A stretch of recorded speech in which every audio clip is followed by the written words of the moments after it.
ونشهد أن لا إله إلا الله وحده لا شريك له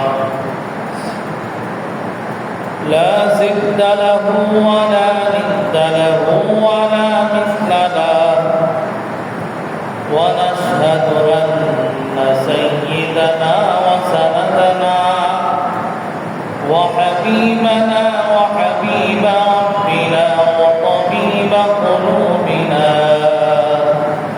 ومولانا محمد صلى الله عليه وعلى آله وأصحابه وبارك وسلم تسليما كثيرا أما بعد فقد قال الله سبحانه وتعالى في كلامه المجيد وفي فرقانه الحميد فأعوذ بالله من الشيطان الرجيم بسم الله الرحمن الرحيم ولما بلغ أشده واستوى آتيناه حكما وعلما وكذلك نجزي المحسنين وقال رسول الله صلى الله عليه وآله وسلم اغتنم خمسا قبل خمس شبابك قبل هرمك وصحتك قبل سقمك وغناءك قبل فقرك وفراق قبل شغلك وحياتك قبل موتك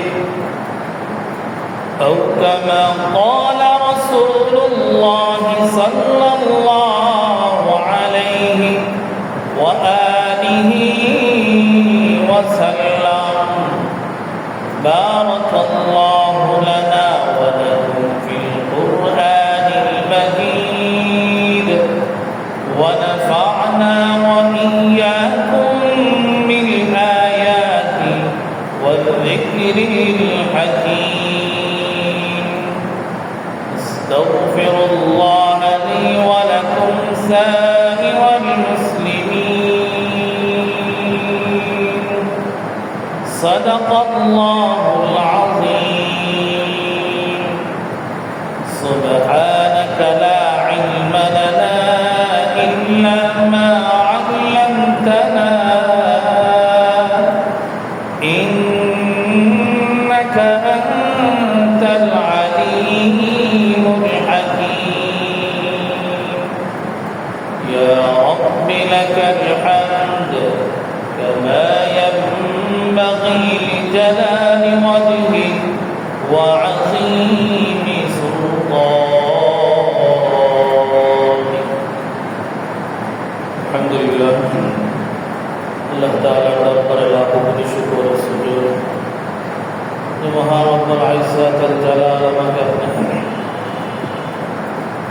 আজ সুস্থতা দিয়ে জুমার দিন জুমার সালাত আদায় করার লক্ষ্যে আল্লাহর ঘর মসজিদে আসার এবং বসার কিছু কথা বলা এবং শোনার ধৈর্য এবং তৌফিক দান করেছেন এই মহান রবের শুকর গুজার করে নিয়ে আলহামদুলিল্লাহ জনাবে মুহাম্মদুর রাসূলুল্লাহ সাল্লাল্লাহু আলাইহি ওয়াসাল্লামের শান সংক্ষিপ্ত দরুদ পেশ করে আমরা শুকরিয়া করি আল্লাহুম্মা সাল্লি আলা মুহাম্মদ আল্লাহুম্মা বারিক আলা মুহাম্মদ আজকে আমাদের আলোচ্য বিষয় হবে যুব সমাজের কর্তব্য করণীয়, যুবকদের ভূমিকা।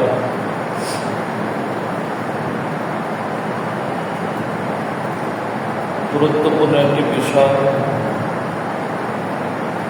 বিষয়টাকে গুরুত্ব দিয়ে শোনার চেষ্টা করব। আল্লাহ তাআলা তৌফিক দান করুন। মানুষের হায়াতের মধ্যে 3টা অধ্যায় পাওয়া যায়: শিশু, কৈশোর, বৃদ্ধ বা যুবক।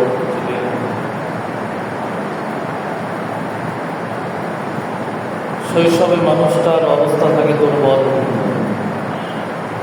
দুর্বলভাবেই তিনি বেড়ে ওঠেন।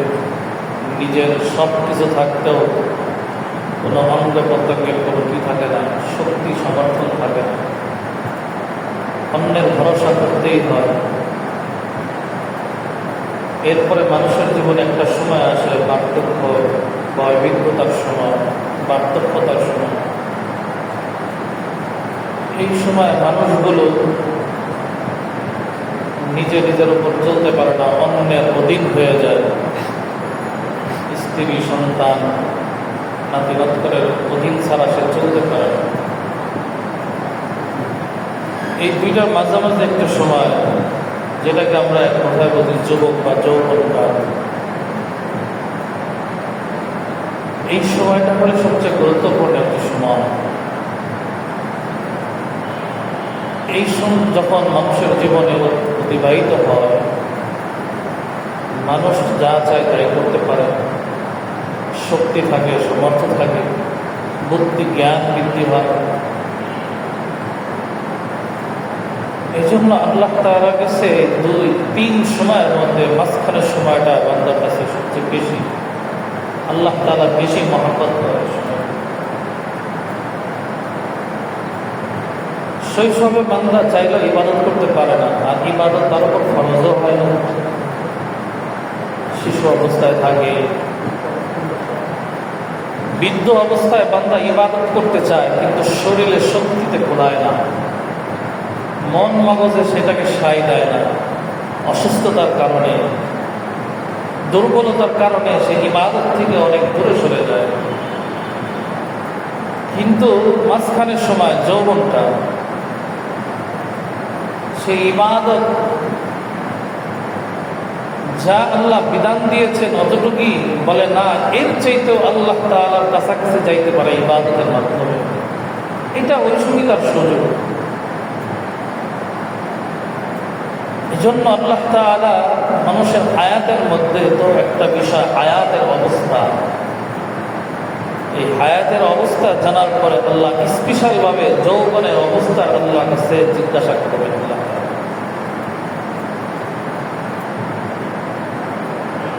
এই যৌবনের অবস্থার জন্যই আল্লাহ তাআলা কুরআন কারীমে বিভিন্ন জায়গায় বিভিন্ন পারপাস কথা আল্লাহ তাআলা বলেছেন।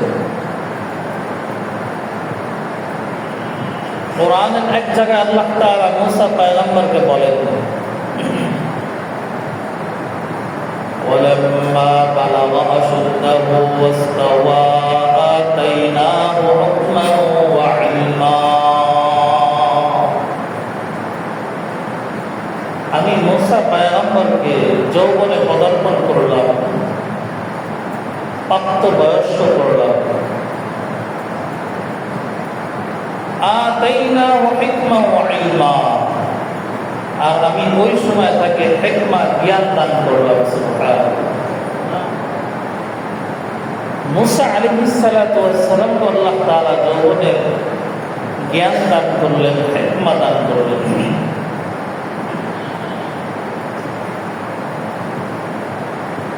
ইব্রাহিম আলাইহিস সালাতু ওয়াস সালাম, তিনি যখন এই যৌবনে পদার্পণ করলেন, শৈশবের পরে যখন যৌবনে আসলেন, ওই সময়কার অবস্থাটা যদি একটু চিন্তা আমরা করি, পুরা সমাজটাই ছিল আল্লাহ বিরোধী। পুরা সমাজের হালচাল একই অবস্থা ছিল, কেউ আল্লাহকে স্বীকার করে না, সবাই বিভিন্ন জিনিসের পূজা করে। ইব্রাহিম আলাইহিস সালাতু ওয়াস সালাম ওই শৈশবেও যৌবনে মাত্র পদার্পণ করেছেন, ওই সময় তিনি ফিকির করেছেন, রবের চিন্তা করেছেন। তিনি সুন্নতের বিরোধী ছিলেন। পুরা সমাজ যে পক্ষে একদিকে চলতেছে, কিন্তু একা ইব্রাহিম আলাইহিস সালাতু ওয়াস সালাম তিনি পুরাটাই উল্টা সুন্নতের দিকে চলতেছে। আমরা ইতিহাসগুলো জানি, ইব্রাহিম আলাইহিস সালাতু ওয়াস সালাম নিজের বাবা থেকে শুরু করে আত্মীয় স্বজন সবাই মূর্তি পূজার দিকেই ধাবিত, কিন্তু ছোট্ট ইব্রাহিম এদিক থেকে ফিরে গেছে। যে সময় আমি আপনাদেরকে আজকে শুধু যৌবনের অবস্থাটা বোঝানোর চেষ্টা করবো ভাই, প্রতিটা কথার পরতে শুধু এই জিনিসটাই খেয়াল করবে,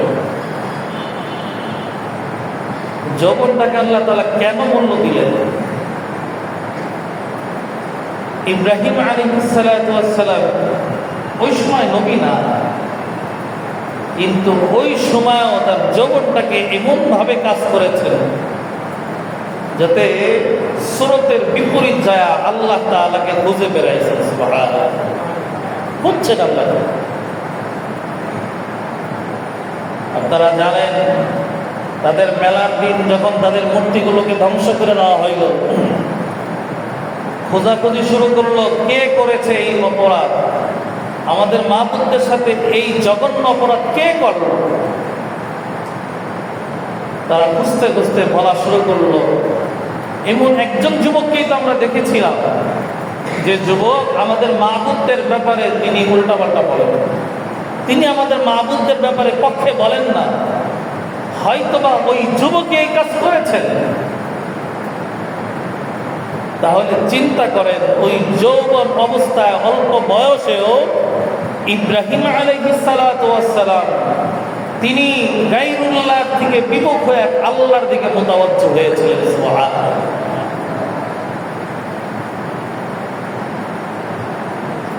আমরা যদি ইতিহাসের শুরুতে যাই, যৌবন এমন একটা সময় যে সময় দিয়ে বান্দা চাইলে আল্লাহর নিকটবর্তী হতে পারে। যৌবন এমন একটা সময়কে বলা হয় যে ওই সময়টাকে দিয়ে কেউ ইতিহাসের সর্বনিকৃষ্ট মানুষ হতে পারে। ইতিহাসের শুরুর কথা, আদম আলা নবিয়িনা আলাইহিস সালাতু ওয়াস সালামের দুই পুত্র হাবিল, তিনি তার যৌবনকে এমন ভাবে উঠাইলেন, তিনি হকের উপর অটল অবিচল থাকলেন, রবের উপর নিজেকে প্রতিষ্ঠিত করলেন, হক থেকে এক চুল পরিমাণ বিচ্যুত তার দ্বারা হয় নাই। ওই যৌবনটাকে সে কাজে লাগাইলেন। আল্লাহ তাআলা ইতিহাসের পাতায় তার নামকে লিপিবদ্ধ করে দিয়েছেন। পক্ষান্তরে তার ভাই কাবিল, তিনিও একই বয়সের ছিলেন, যৌবনেও ছিলেন, কিন্তু হকের উপর না থাকার কারণে অন্যায়ভাবে বড় ভাইকে হত্যা করে পৃথিবীর ইতিহাসে সর্বপ্রথম হত্যাকারী হিসাবে কাবিলের নামকে নিজে লিপিবদ্ধ করে দিয়েছেন। নাউজুবিল্লাহ। এক ভাইয়ের আদর্শের উপরে চললেন, আর এক ভাই ইতিহাসের সর্বপ্রথম খুনি হিসাবে দাঁড়াইলেন।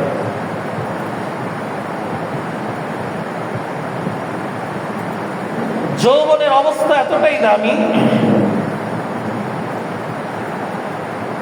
আমরা জানি ইব্রাহিম আলাইহিস সালাতু ওয়াস সালামের সন্তান হয় না। অনেক কষ্টে আল্লাহর কাছে চাইতে চাইতে 84 থেকে 86 বছর বয়সে আল্লাহ তাআলা সন্তান দান করলেন। সুবহানাল্লাহ। সন্তানের নামকরণ করা হলো ইসমাঈল।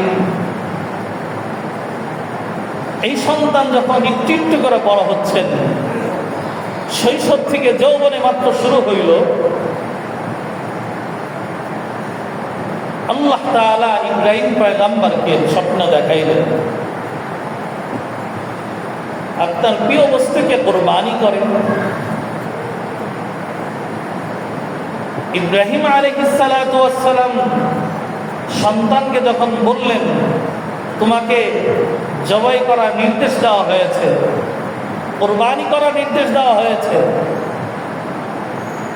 বাবা বৃদ্ধ, সন্তান মাত্র যৌবনে আসলেন, ওইসব সন্তানের ভূমিকা কি ছিল? যৌবনের সময় এমনভাবে তিনি নিজেকে প্রতিষ্ঠিত করলেন, বলে, বাবা, আপনাকে আল্লাহ যেভাবে হুকুম করেছেন আপনি ওইভাবে আপনার হুকুম পালন করেন, আমাকে ধৈর্যশীল হিসাবে পাবেন। সুবহানাল্লাহ। চিন্তার বিষয়। তিনিও একজন যুবক ছিলেন, তিনি চাইলে তো অন্যদিকে যাইতে পারতেন, কিন্তু যৌবনকে আল্লাহ তাআলা মঞ্চ অনুযায়ী কাটাইছেন।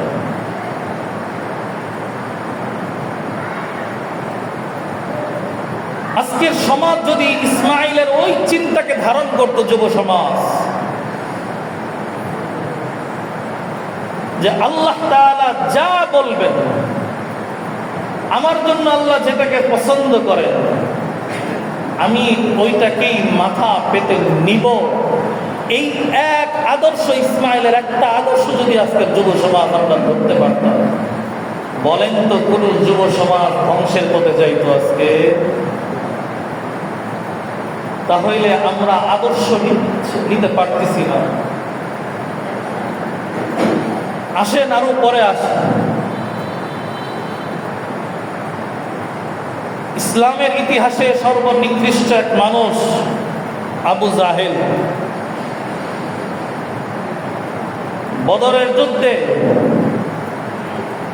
আবু জাহেলকে হত্যা করার জন্য সাহাবারা পেতে রয়েছে। আব্দুর রহমান ইবনে আউফ রাদিয়াল্লাহু তাআলা আনহু সুযোগ খুঁজতেছেন বড় লিডারকে যাতে আমি হত্যা করতে পারি। হঠাৎ মাথা উঠায় দেখে ছোট্ট দুই বালক মাত্র যৌবনে আসছেন, তারা আবু জাহেলকে খুঁজতেছেন। সেই ছোট্ট দুই বালক মুআজ এবং মুআউবিজ আবু জাহেলকে চিনেও না, কে এই পাপিষ্ঠ, কিন্তু তাদের দিমাগে ঢুকেছে আমার হাবিবকে এই ব্যক্তিটা কষ্ট দিয়েছে, ইসলামের পুরো দুশমন, ইসলামের ক্ষতি সাধন করেছে। যেদিন থেকে এই তালিম শুনেছে, ওই দুই বালকের ভিতরে চিন্তা ছিল, আমরা ওই দুশমনকে হত্যা করব, আমরা সেই কাজ করব, কিন্তু ব্যক্তিকে চিনে না। হঠাৎ যখন আব্দুর রহমান ইবনে আউফকে দেখলেন, দুই ভাই বলা শুরু করলেন, চাচা, আবু জাহেলকে আমাকে দেখায় দেন। সাহাবী বুঝলেন তাদের দুই ভাইয়ের মধ্যে কি পরিমাণ আগ্রহ। যে মুহূর্তে দেখায় দিলেন, ওই যে আবু জাহেলকে দেখা যায়, কেমন জানি এই দুই ভাই বাঘের মতো তাদের শরীরে ঝাঁপায় পড়লেন। আর আল্লাহ তাআলা এই যুবকদেরকে এমন ভাবে কবুল করলেন, এই দুই বালকদের হাতে আবু জাহেলকে দুনিয়ার থেকে নাস্তানাবুদ করে দিলেন। সুবহানাল্লাহ। তাহলে যৌবনটাকে কিভাবে ইসলামের জন্য বিলাইছে? আল্লাহ রাসূল সাল্লাল্লাহু আলাইহি ওয়াসাল্লাম ইসলামের ধারক বাহক, ইসলামকে প্রতিষ্ঠিত আল্লাহ রাসূল করেছেন যুবকদের মাধ্যমে।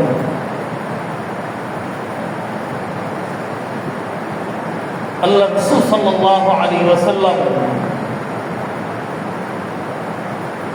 একবার 11 জন অল্প বয়সের সাহাবীরা আসলেন।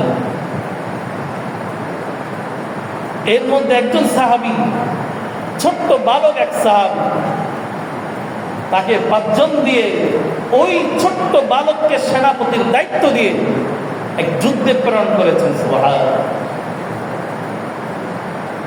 ইসলামে যুবকদের কত গুরুত্ব দিয়েছে।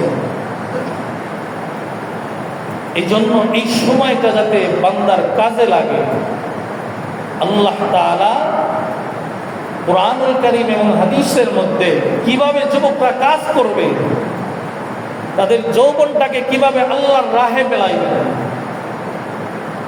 এজন্য আল্লাহর রাসূল বুঝাইছেন তোমার জীবনের মধ্যে দামি বস্তু হইল যৌবন।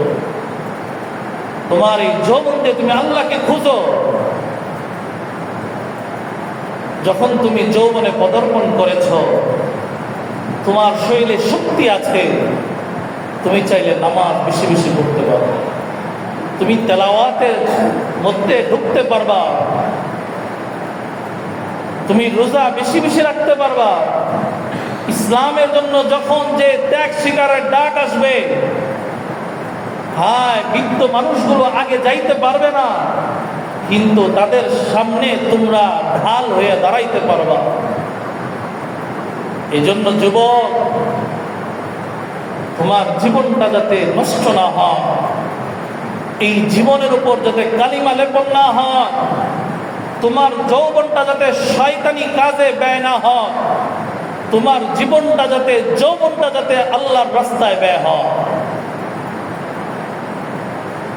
জন্য আল্লাহর রাসূল বলেন, তোমাদের সামনে 5টা বস্তু আসবে। এই 5 বস্তু আসবে, আসার আগে ওই 5টা জিনিসকে তোমরা মূল্যায়ন করো।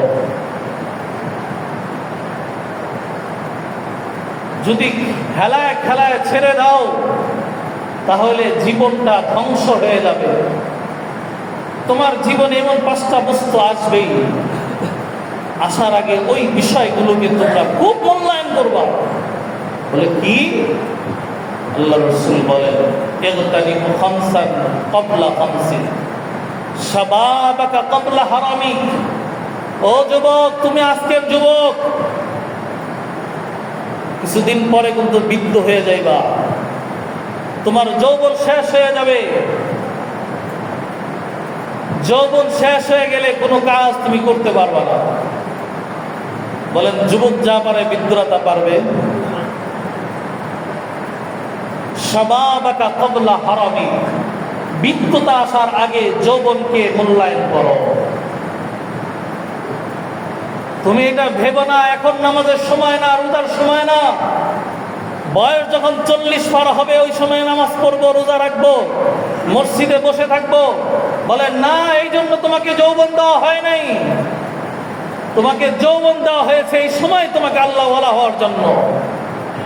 এই জন্যই তো হাদিস শরীফে আছেন, কোনো ব্যক্তি বৃদ্ধ বয়সে যদি নামাজ পড়তে না পারে, অসুস্থতার কারণে, রোজা রাখতে পারে না, বার্ধক্যের কারণে, দুর্বলতার কারণে, আর ওই বান্দা বান্দি যদি যৌবনটাকে আল্লাহর জন্য কাটাইতে পারে, ইবাদতে মশগুল থাকতে পারে, আর এই মানুষটাই যখন বিছনায় পড়ে যাবে, অসুস্থতা হয়ে যাবে, বার্ধক্যে পড়ে যাবে, সে ফজরে আসতে পারে না, জোহরে আসতে পারে না, আসর মাগরিব এশা উপস্থিত হতে পারে না, রমজানের ফরজ রোজা রাখতে পারে না। আল্লাহর হাবিব বলেন, ওই বান্দার আমল নামায় যৌবনের প্রতিটা আমলকে তার শোয়া অবস্থায় লেখা হবে। সুবহানাল্লাহ। যেভাবে যৌবনে ইবাদত করেছিল, ওই আমলগুলো আল্লাহ তাআলা ওই সময় শুয়ে শুয়ে লেখায় দিবেন। কত বড় কথা!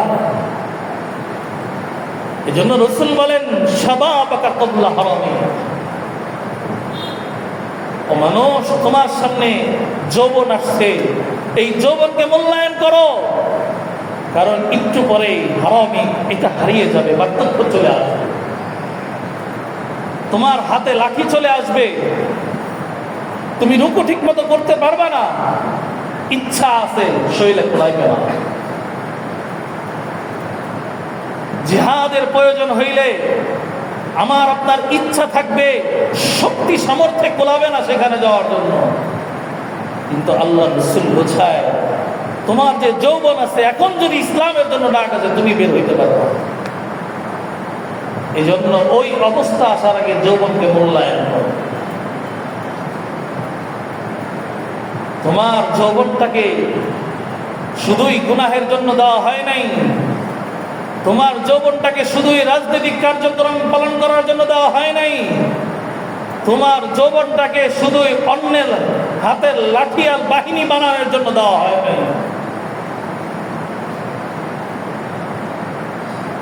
আল্লাহ তাআলা রাসূলের মাধ্যমে জানা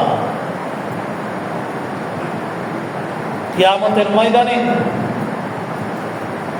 কোনো মানুষ তার এক কদম সামনে বাড়াইতে পারবে না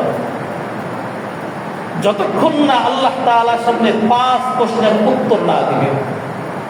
কয় প্রশ্নের? 5টা প্রশ্ন আল্লাহ তাআলা করবেন। লা তাযালু কদমা ইবনে আদম, আল্লাহর রাসূল বলেন পৃথিবীর মানুষ শুনে রাখো, যেদিন কিয়ামত কায়েম হবে আল্লাহ তাআলা প্রতিটা মানুষকে 5টা প্রশ্ন করবেন। এই 5 প্রশ্ন উত্তর দেওয়ার আগ পর্যন্ত কোনো মানুষের পা এক কদম সামনে বাড়বে না। ও প্রিয় ভাইয়েরা, এটা শুধু আপনাদেরকে করবে এবং না আমাকেও করবে, পৃথিবীর সমস্ত মানুষদেরকে করবে। আপনি বুঝেন তাহলেও করবে, যদি না বুঝেন তাও করবে। এই হাদিস যারা মানবে তাদেরকেও করবে, এই হাদিস যারা মানবে না তাদেরকেও আল্লাহ প্রশ্ন করবে। এই প্রশ্ন থেকে খালি কোনো মানুষ হতে পারবে না। লা তাযালু কদমা ইবনে আদম ইয়াউমাল কিয়ামাতি ইনদা রাব্বিহি হাত্তা ইউসআলু আন খামসিহি ওয়া আন আমরিহি ফীমা আফনা। প্রথম প্রশ্ন থাকবে, বান্দা তুমি তোমার হায়াতকে, পুরা জীবনকে কোন ভাবে তুমি কাটাইছো? আমি তোমাকে 10 বছরের হায়াত দিলাম, 20 বছর, 30 বছর, 100 বছরের হায়াত তোমাকে দিয়েছি। এই হায়াত তুমি কোন রাস্তায় ব্যয় করেছো? এই হায়াত তোমার দেওয়া ছিল না। এই হায়াতের মালিক আমি রব ছিলাম, তুমি চাও নাই আমার কাছে হায়াত। আমি আল্লাহ তাআলা পছন্দ করে তোমাকে হায়াত দিয়েছি, এটার মালিক আমি এর হিসাব তোমার কাছে আজকে চাই। প্রতিটা সেকেন্ডের, প্রতিটা মুহূর্তের হিসাব তুমি আমাকে দাও, কোন পথে কোন ভাবে তুমি ব্যয় করেছো। এই প্রশ্নের উত্তর শেষ হওয়ার পরে আল্লাহ তাআলা আরেকটা প্রশ্ন করবেন। ওই প্রশ্নটা হবে ওয়ান উমরিহি ফীমা আফনা, তারপরে ওয়ান শাবাবিহি ফীমা আবলা। স্পেশাল ভাবে দ্বিতীয় প্রশ্ন আল্লাহ তাআলা করবেন, ও বান্দা বান্দি, পুরা হায়াতের মধ্যে একটা যৌবন তোমাদেরকে দিয়েছিলাম, যৌবনের 10-20 বছর তোমাকে সুযোগ দিয়েছিলাম, সময় দিয়েছিলাম, পুরা বছরে হায়াতের হিসাব তো তুমি দিবাই। এর মধ্যে স্পেশাল ভাবে তোমার যৌবনটা তুমি কোন রাস্তায় ব্যয় করেছো সেই হিসাবটা দাও। তোমার যৌবন দিয়া তুমি কোন দিকে হাঁটছো? তোমার শরীরে শক্তি ছিল, গরম ছিল, আর তুমি চাইলে এক মানুষকে ধরে মেরে ফেলতে পারছো, মারতে পারছো, হত্যা করেছো। মানুষকে তুমি গালাগালি করেছো, যৌবনের গরমের কারণে তুমি এই কাজগুলো করেছো, জুলুম করেছো।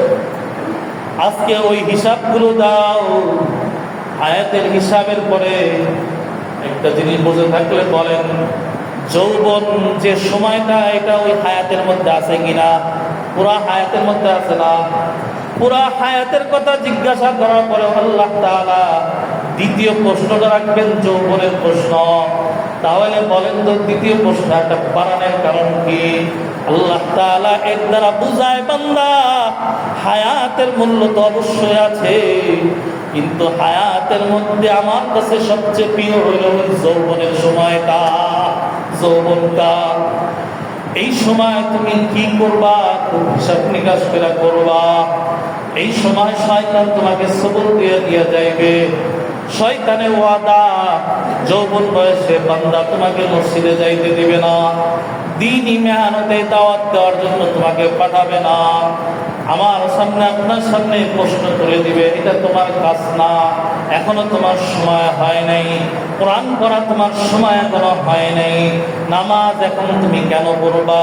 দাড়ি তুমি এখন কেন রাখবা? এখন তোমার যৌবনের সময়, আনন্দের সময়। মানুষের সামনে তোমার জীবনটাকে বিলায় তোলো। তুমি যেভাবে চাও সেইভাবে স্বাধীন মতো চলো। তোমার শরীরে পোশাক আসবে যৌবনে, হ্যাঁ বিজাতিদের পোশাক তুমি করবা। তোমার চেহারায় সুন্নতকে বিবর্জিত তুমি চেহারা ধারণ করবা। যৌবন চাইলে এই কাজগুলো করে, শয়তান এটা চায়। একজন যুবক যদি আল্লাহওয়ালা হয়ে যাইতে পারে, একজন যুবক যদি আল্লাহর আনুগত্যশীল বান্দা বান্দি হইতে পারে, তাহলে এই বান্দা হায়াত যদি 120 বছর হয়, তাহলে এই বান্দা সফল। আর এই জন্য শয়তানের টার্গেট হইল বান্দা 80 বছর পরে নামাজ পড়ে, কোনো আপত্তি নাই। বৃদ্ধ বয়সে কাঁপতে কাঁপতে মসজিদে আসবে, কোনো আপত্তি নাই। শয়তান এটা ভালো করে জানে, ওই সময় সে চাইলেও সব আমল করতে পারবে না।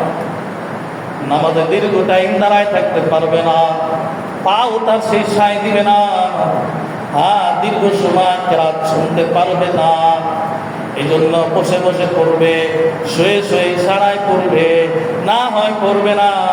শয়তান এটা জানে বান্দা বৃদ্ধ বয়সে তেমন মসজিদে বসে থাকারও সুযোগ নাই, ভালো কোনো কাজ করার তেমন সুযোগ নাই। কিন্তু বান্দা যখন যৌবনে থাকে, ওই সময় বান্দার সব সুযোগ থাকে।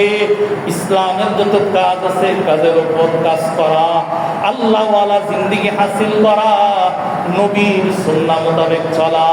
আল্লাহর পয়গম্বরের সামনে সমস্ত অনেক সাহাবারা থাকতেন, যারা যৌবনে ছিলেন, অল্প বয়সে ইসলাম কবুল করেছেন, অল্প বয়সে ইসলাম কবুল করে জীবনটাকে সাজাইছেন।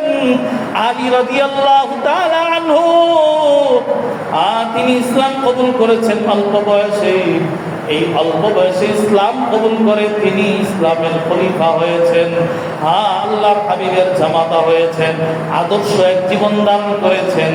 আলী পুরা পৃথিবীর ইতিহাসের মানুষদেরকে জানায় দেয়, ও যুবক শ্রেণী যারা আছো, আজকে আমাকে দেখে তোমরা শিখো।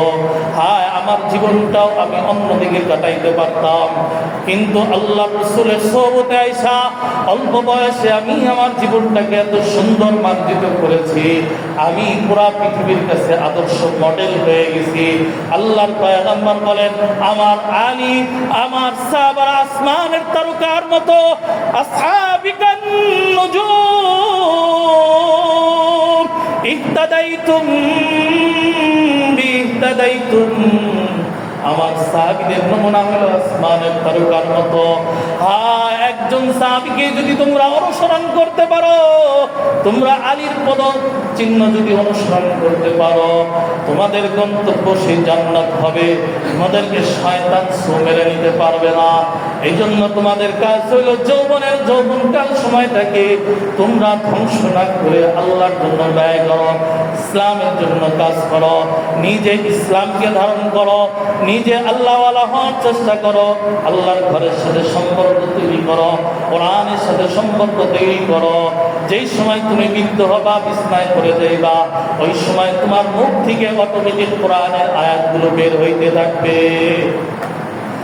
আর যদি শিখানো হয়, এই সময় যদি শিখতে না পারি, কোনো কিছু যদি আয়ত্ত করতে না পারি, ওই বিছনায় পড়া অবস্থায়, বৃদ্ধ অবস্থায় আমার ব্রেন এত কাজ করবে না, সূরা ফাতিহাটাই শুদ্ধ করে পড়তে পারবো না। ইচ্ছা হয় আল্লাহর কালাম পড়ি, পড়বো ভুল, বলে এই ভুলের দ্বারা শুয়া শুয়া পড়লেও কোনো ফায়দা হবে না। এজন্য আল্লাহর রাসূল বলেন, ইগতানিম খামসান ক্বাবলা খামসিন শারাবাকা ক্বাবলা হারামি শাবাবাকা ক্বাবলা হারামি। ও প্রিয় ভাইরা, তোমার জীবনের যৌবনকালকে মূল্যায়ন করো বার্ধক্য আসার আগে। বার্ধক্য আসার পরে আর কোনো কাজ তুমি করতে পারবা না। এই জন্য এই সময় যা আছে তুমি মূল্যায়ন করবা। এই সময় যৌবনের সময় মানুষকে অনেক ভুল পথে নেয়। আজকের যুব সমাজ ধ্বংস হয়ে গেছে। যুব সমাজকে ফিরানোর জন্য কত সেমিনার সিম্পোজিয়াম আমরা করতেছি রাষ্ট্রীয়ভাবে, নিজেরা এলাকা ভিত্তিক, কিন্তু আমি আমার যুব সমাজকে ফিরাইতে পারতেছি না। কেন? কারণ যুব সমাজের কাছে আমরা এই মেসেজগুলো তুলে দিতে পারি নাই। যুবক তো ছিল আল্লাহ রাসূলের একজন সাহাবী আনাস বিন মালিক রাদিয়াল্লাহু তাআলা আনহু। আল্লাহ রাসূলের কাছে 10 বছর ছিলেন, খেদমত করেছেন। ছোট্ট মানুষ আনাস রাদিয়াল্লাহু তাআলা আনহু নিজের জীবনের 10টা বছর যৌবনে রাসূলের সাথে কাটাইলেন। আল্লাহ রাসূল তাকে একটা ধমক দেওয়া লাগে নাই। রাসূলের এই পরিমাণ খাদেম তিনি হয়েছেন, নিজের জীবনটাকে এমন ভাবে কাটাইছেন। আল্লাহ রাসূলের কখন কোন জিনিস প্রয়োজন ছিল আনাসের চাইতে কেউ ভালো জানতো না। আনাস রাদিয়াল্লাহু তাআলা আনহু আল্লাহ রাসূলের কাছে থেকে রাসূলের খেদমত করেছেন। ওই আনাস যদি চিন্তা করতেন কেন রাসূলের কাছে থাকবো, শরীরে শক্তি আছে, যাই আমি বাইরে যাই জীবনটাকে নষ্ট করে ফেলি, চাইলেই পারতেন। ওই পুরা সমাজটা ছিল জাহিলিয়াতের সমাজ, বর্বরতার সমাজ, কিন্তু নিজের জীবনকে যৌবনকে এমনভাবে সংযম করেছেন। আল্লাহ তাআলা তাকে আদর্শ এক মানব বানায়া পুরা পৃথিবীর ইতিহাসে তাকে শ্রেষ্ঠ মানুষ বানায়া জানায় দিলেন। আনাস বিন মালিক রাদিয়াল্লাহু তাআলা আনহু তার নাম। এমন একজন যুবক তিনি। এই জন্যই তো রাসূল বলেন তোমরা বিষয়টাকে মূল্য দাও, কারণ বৃদ্ধ হলে তোমাকে কেউ ডাকবে না। আজকে তোমাদেরকে যারা নিশায় ডাকে, যে নিজের জীবন যৌবনটাকে অন্য নিশার জগতে শেষ করলা, ঠিক তুমি যখন বৃদ্ধ হবা ওই সময় তারাও তোমাকে ডাকবে না। ওইটা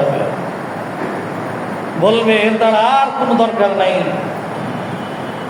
আজকে তুমি যাদের জন্য লাঠিয়ালে বাহিনীতে পরিণত হইলা, মারামারি করলা, আরেকজনের উপরে হামলা করলা, এই মানুষগুলো যখন তোমার বয়স মৃত্যুটায় পৌঁছবে তারাও ডাকবে না, তোমার খোঁজ খবর নিবে না। আজকে তাদের স্বার্থে আমাকে আপনাকে ব্যবহার করা হয়, যুবকদেরকে ব্যবহার করা হয়। আজকে যুব সমাজ আমাদের সামনে অধপতনে যাচ্ছে, কোনো চিন্তা নাই বড়দের, নিজের স্বাধীনতা মতো চলতেছে। এই যুবকরা একদিন মুরব্বীদেরকে আসামির কাঠ করায় দাঁড় করাবেন কিয়ামতের ময়দানে। এই যুবকরাই দাঁড় করাবেন।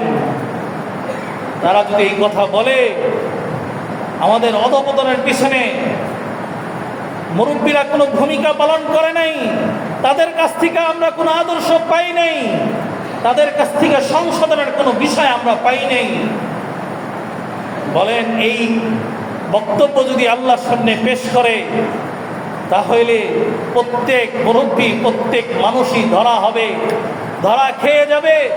এই জন্য পিতামাতা, আদর্শ যারা গার্ডিয়ান আছেন, আমার যুবক সন্তান, ছেলে মেয়ে কি করছে এটা জানা দরকার। তাদের রাস্তা, তাদের লাইন কোন দিকে যাচ্ছে। স্কুলে যাবে, কলেজে যাবে, ইউনিভার্সিটি যাবে, কোনো সমস্যা নাই, কিন্তু তাদের চলাফেরা কিভাবে চলতেছে সেটা আমাকে দেখতে হবে। শুধু ছেড়ে দিলাম, বড় হইল ভার্সিটিতে যাবে, আর কোনো খোঁজ রাখবো না, এই সন্তান একদিন আপনার বিপদের কারণ হয়ে দাঁড়াবে। আর এই সন্তানকে যদি একটু লালন পালন করে যৌবনটাকে ভালো একটা রাস্তায় উঠায় দিতে পারি,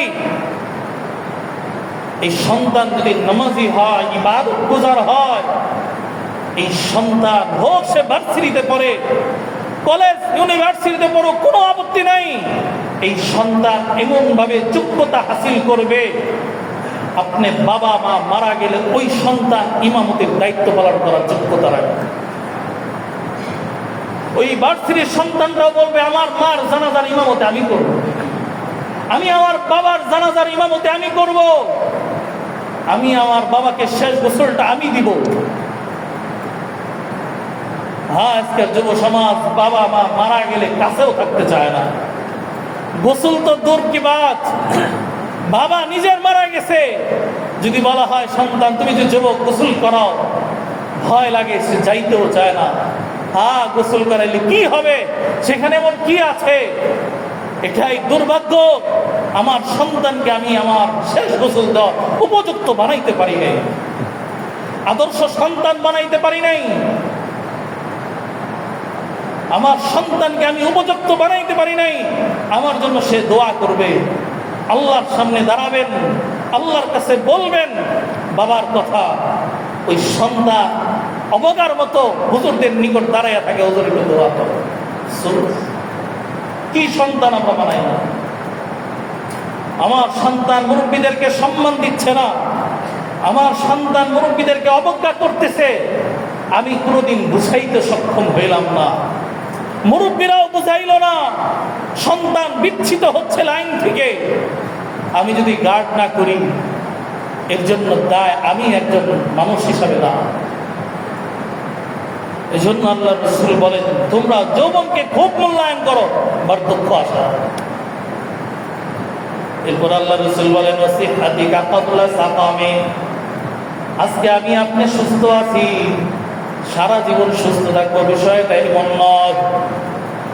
অসুস্থতা আমাকে ধরতে পারে, অসুস্থ হইলে আর ইবাদত করতে পারি না।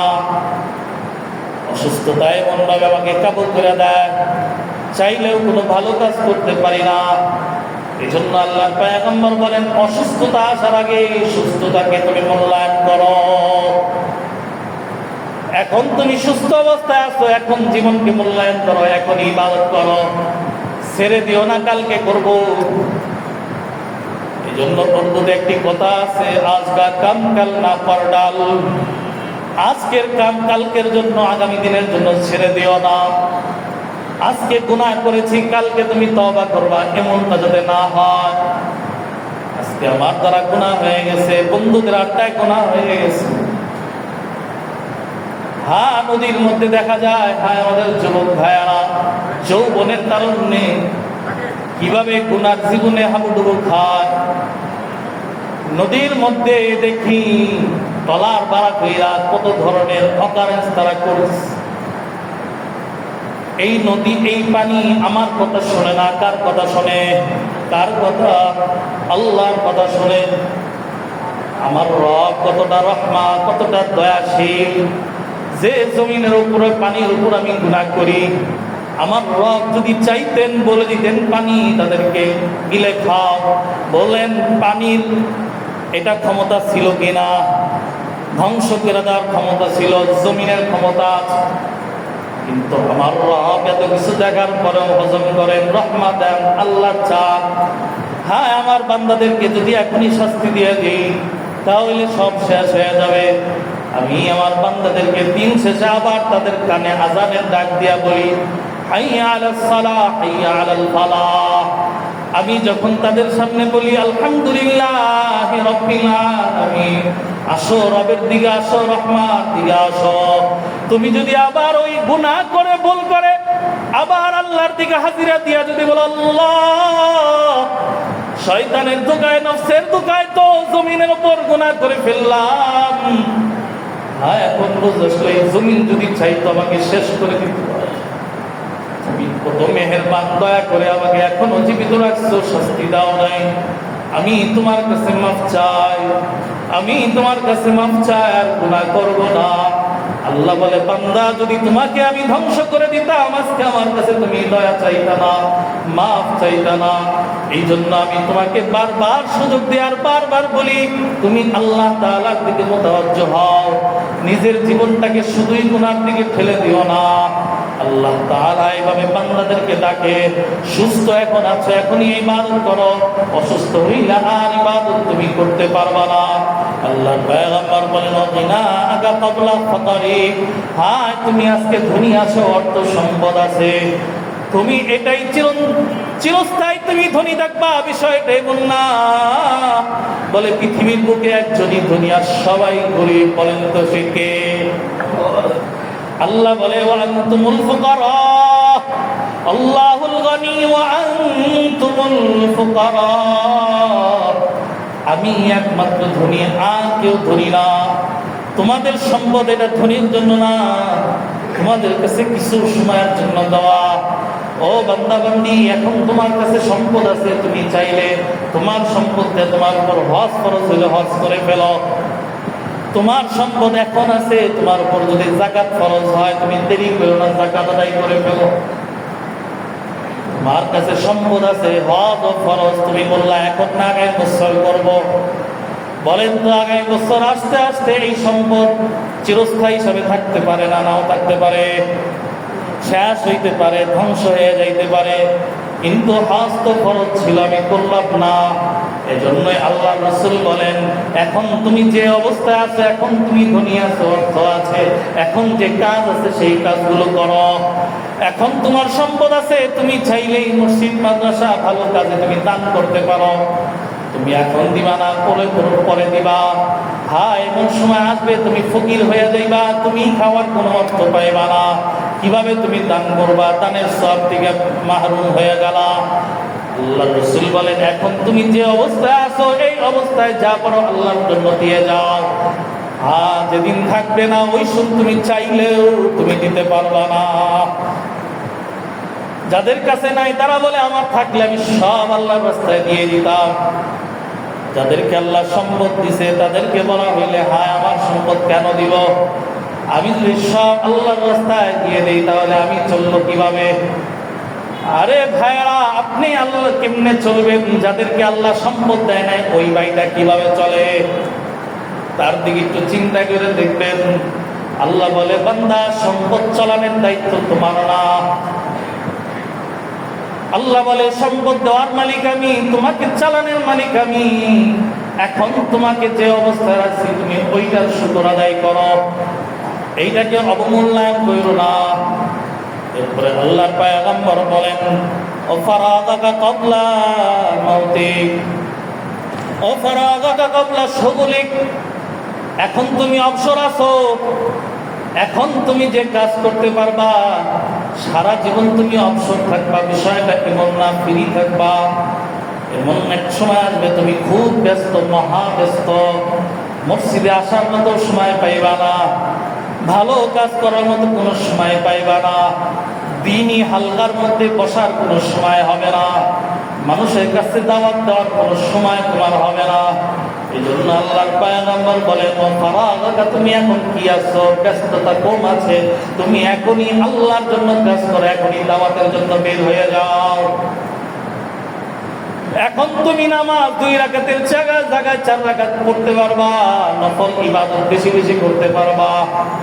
যেদিন তোমার কাছে 1000 রকম ব্যস্ততা আসবে, হায় তুমি তো নফল দূরের কথা, ফরজই তোমার থেকে ছুটে যাওয়ার সম্ভাবনা থাকবে।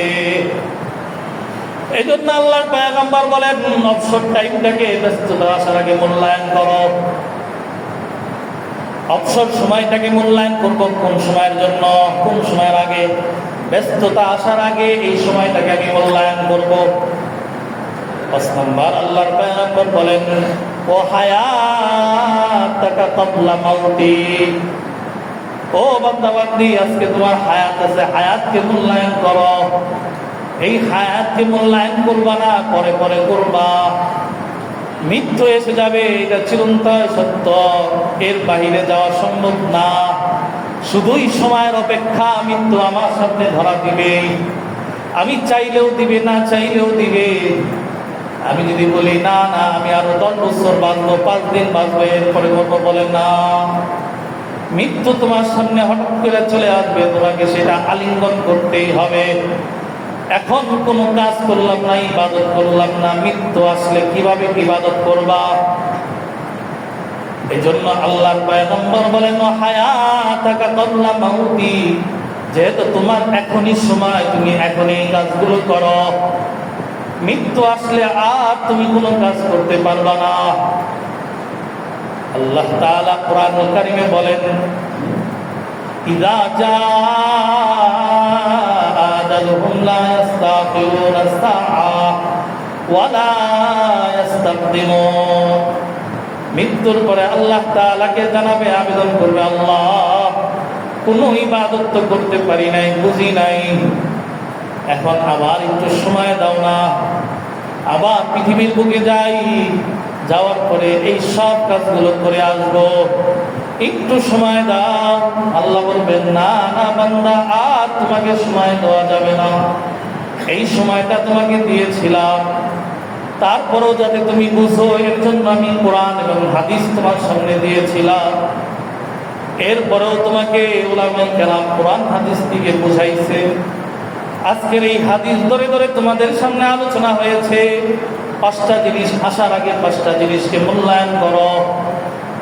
যদি তুমি মূল্যায়ন করতা, আজকে তোমার এই আবেদন করতে হইতো না। হ্যাঁ, আফসোস, তোমাকে আর সুযোগ দেওয়া হবে না। তোমার সুযোগ শেষ হয়ে গেছে। তুমি হায়াতকে মূল্যায়ন করো নাই, হায়াতকে তুমি দিনের জন্য বিলায় দাও নাই, আল্লাহর জন্য সুপর্দ করো নাই। হায়াতের শক্তি ছিল, হায়াত তোমার ছিল, তুমি যা মনে চাইছে তাই করেছো। গানের জন্য, কনসার্টের জন্য সময় দিয়েছো, যৌবনের তাড়নায় এমন এমন কাজ করেছো যেগুলো ইসলামের সাথে যায় না। হ্যাঁ না, তুমি এমন এমন কাজ করেছো, দুনিয়ার জন্য যা যা দরকার তাই করেছো। হারাম হালালকে তুমি বিবেচনা করো নাই, ভালো মন্দর তাল তুমি করো নাই, দ্বীনের জন্য কোনো কাজ তুমি করো নাই। যখন তোমার সামনে বলা হয়, আসো না ভাই দাওয়াতি মেহনত করি, মানুষের কাছে আদর্শ তৈরি হই, যুবক অবস্থায় একজন ভাইয়ের কাছে, মুরব্বীর কাছে দাওয়াত নিয়ে যাই, আল্লাহর পক্ষ থেকে আমি দাওয়াত নিয়ে আসলাম, আসেন আল্লাহর জন্য কাজ করি। তুমি এই কাজগুলো করো নাই, চাইলেই করতে পারতা। এগুলো না করে শুধুই মানুষের সাথে তুমি এমন এমন আচরণ করেছ, তোমার কারণে মানুষ অতিষ্ঠিত হয়েছে, জুলুমের শিকার হয়েছে। তোমাকে যে বাবা মা জন্ম দিয়েছে, কোন বাবা মা এমনও তো আছে তারা বলতে বাধ্য হয়, হায়রে তোর মতো সন্তান যদি জন্ম না দিতাম, আজকে এই দিন আমাকে দেখতে হইতো না। হায়, কত সন্তান তোমরা এমন পাই, মা বাবার গায়ে হাত তোলে যৌবনের কারণে। হায়, কত সন্তানকে তো আমরা এরকম পাই। কত ইতিহাস আমাদের সামনে আছে। শুধু নিশার টাকা না দেওয়ার কারণে যুব সন্তান মাকে হত্যা করে, বাবাকে হত্যা করে। শুধু নিশার কারণে, অন্যায় আবদার মিটানের কারণে, হায়, সে যা চায় তাই করে ফেলে। মুরব্বী একজন মানুষ যদি বলে, বাবা তুমি সিগারেট এইভাবে খাও না, মুরব্বীদেরকে তুমি সম্মান করো, তুমি কলেজে পড়ো, তাই কি হয়েছে, মুরব্বীদেরকে সম্মান করো। হ্যাঁ, ওই যৌবনের তারুণায় এতটাই ক্ষিপ্ত তিনি হন, মুরব্বীকে উপস্থিত অপমান করতে দ্বিধাবোধ করে না, ইমামকে অপমান করতে দ্বিধাবোধ করে না। কেন ভাই, আজকে তোমার শক্তি আছে, এই জন্যই তো আল্লাহ হাবিব বলে, এই শক্তি তোমার চিরস্থায়ী হবে না, এই শক্তি তোমার থাকবে না, একদিন তোমার শক্তি চলে যাবে। ওই সময় তুমি মুরব্বী হবা, কিন্তু তোমাকেও আল্লাহ ওই সম্মান কারো কাছ থেকে পাওয়াবে না। এজন্য সময়কে মূল্যায়ন করতে হবে, যৌবনকালকে হেফাজত করতে হবে। এই যৌবনকে যদি হেফাজত করে আল্লাহর দিকে মোতাবজ্জ হতে পারি, এমন সময় আসবে মারা যাব, হায় হাসতে হাসতে দুনিয়ার থেকে যাব। আল্লাহ তাআলা যৌবনের ইবাদতের বিনিময় কবরটাকে আমাকে শান্তিময় এক জায়গা আল্লাহ বানায় দিয়েছেন। কিন্তু যৌবনকে যদি কাজে লাগাইতে না পারি, প্রিয় ভাইয়ারা, পুরাই ধ্বংস হয়ে যাব। এজন্য আমার যুবক শ্রেণী ভাই যারা আছেন, প্রত্যেকের পায়ে হাত রেখে বলি, আপনাদেরকে আল্লাহ সময় দিয়েছেন, শক্তি সমর্থন দিয়েছেন, আমরা সময়টাকে মূল্যায়ন করব। আল্লাহর ঘরে যুবকদের ভূমিকা বেশি থাকবে। জামাতের কাতারে যুবকদেরকে চাই, ভাইয়েরা আসো, যুবক ভাইয়েরা বাহিরে সময় দিব না, আসো যুবক ভাইয়েরা, খেলার জন্য তো আমরা দেখাইলাম 1 মাস, কত সময়কেই তো আমরা লস করলাম, নিজের যৌবন, অর্থ সম্পদ সব দিয়ে আমরা উজাড় করলাম, স্লোগান দিলাম, রাজনৈতিক ময়দানে আমার গলার আওয়াজ হয় স্লোগান দিয়ে, কিন্তু আমার জবান দিয়ে আল্লাহর জন্য ডাক আসে না। তুমি যুবক, তুমি মুয়াজ্জিনের ভূমিকা পালন করো, তুমি মুরব্বীদেরকে ডাকো, আসো মুরব্বী আপনারা আসেন, আমরা আপনাদের সামনে দাঁড়ায় থাকবো, আপনাদের সাহায্য সহযোগিতায় আমরা থাকবো, সেবা করব। যখন পরিবেশটা হবে যুবকদের মসজিদে আনাগোনা, এই সমাজ এক আদর্শ সমাজ হিসাবে পরিণত হবে ইনশাআল্লাহ। প্রিয় ভাইরা, চান না এই সমাজ? হ্যাঁ, আমার যুবক শ্রেণী নষ্ট হয়ে যাক, এটা চাই আমরা।